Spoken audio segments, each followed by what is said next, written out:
सब जने साथ गाओ के धारा धारा दिया माता भजना तुम्हारा धारा काला समाना मैया धारा धारा काला समाना सातना प्रभु माता परमेश्वरी धारा दिया हो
महामाया में कहाँ पर विराजमान है? थोड़ा जोर से बोलिए।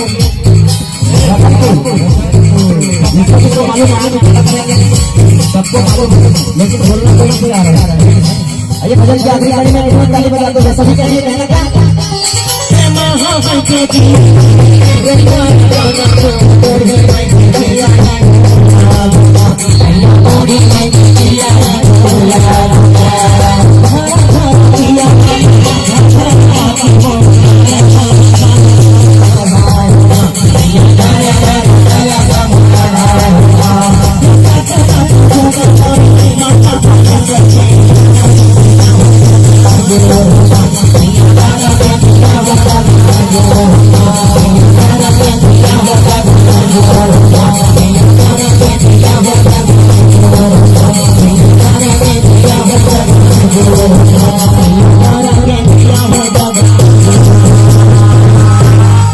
मैया बारा के दिया हो जगह